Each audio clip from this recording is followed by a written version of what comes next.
and welcome back to our Brighter Minds YouTube channel. So in this video we will discuss a sector that is seeing huge traction.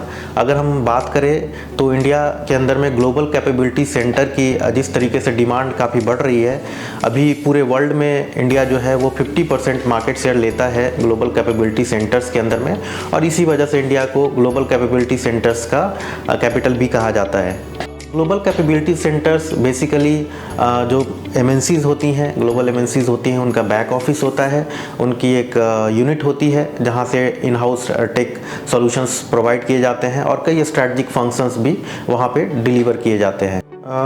अगर जून 23 के data को माने तो India के अंदर में तकरीबन 1580 ग्लोबल कैपेबिलिटी सेंटर्स हैं जहां पे 1.6 मिलियन लोग एम्प्लॉयड हैं। करंट मार्केट साइज़ के हिसाब से ये $40 बिलियन की इंडस्ट्री है, जो कि अर्न्स्ट एंड यंग के एक रिपोर्ट के अकॉर्डिंग 2030 तक ये $100 बिलियन तक पहुंच जाएगी। इंडिया के अंदर में जो रैपिड राइज हम जीसीसी के अंदर में देख रहे हैं, उसके मेन रीजंस को अगर हम समझेंगे तो इंडिया में high quality talents, opaque reason में लोअर रेंटल्स जो इंडिया में अवेलेबल हैं। इसके अलावा अगर हम देखें तो एक पूरा इकोसिस्टम जो है वो इस्टेब्लिश्ड है इंडिया के अंदर में। ये बड़े रीजंस जो हैं इस इंडस्ट्री के ग्रोथ को काफ़ी फ्यूल कर रहे हैं। ग्लोबल कैपेबिलिटी सेंटर्स के इस रैपिड राइज की वजह से अगर हम देखें तो एक एंसिलरी इंडस्ट्री है जहां पे बहुत ज़्यादा ग्रोथ देखने को मिल रहा है।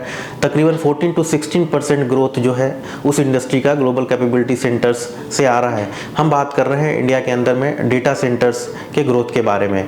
इंडिया के अंदर में डेटा सेंटर्स जो है अभी की कैपेसिटी के हिसाब से देखें तो 1.1 गीगावाट्स की है, जो कि आने वाले 5 ईयर्स में 1.7 गीगावाट्स तक चली जाएगी। अगर हम डेटा सेंटर्स के पॉइंट ऑफ व्यू से बात करें तो India 13 largest global data centre hub है और ये इंडस्ट्री काफ़ी फास्ट स्केल कर रही है। तो इसी इंडस्ट्री से जुड़े एक स्टॉक्स जो है हमारा स्टॉक ऑफ द वीक है।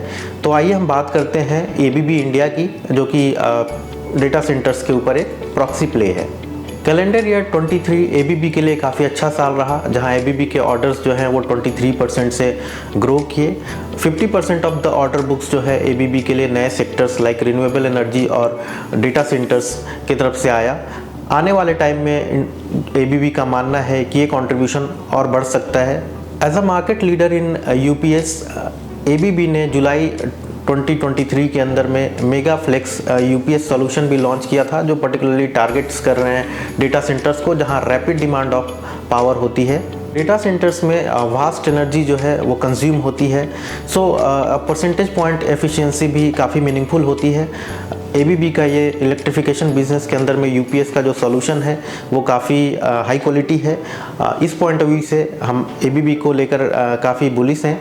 इसके अलावा अगर हम देखें तो एबीबी के पास काफ़ी कैश इन हैंड है, जो आने वाले टाइम के अंदर में इनऑर्गेनिक अपॉर्चुनिटीज़ के लिए भी कंपनी देख सकती है। सो ये सारे फैक्टर्स एबीबी को हमारा स्टॉक ऑफ द वीक बनाती है। एबीबी को लेकर ये हमारा अपना व्यू है। आप अपने फाइनेंशियल कंसल्टेंट को और उनके एडवाइस को ले सकते हैं। This is not a recommendation, so do your own due diligence before taking any decision. So thank you for watching our video and have a good day. Investment in securities market are subjected to market risks. Read all the related documents carefully before investing.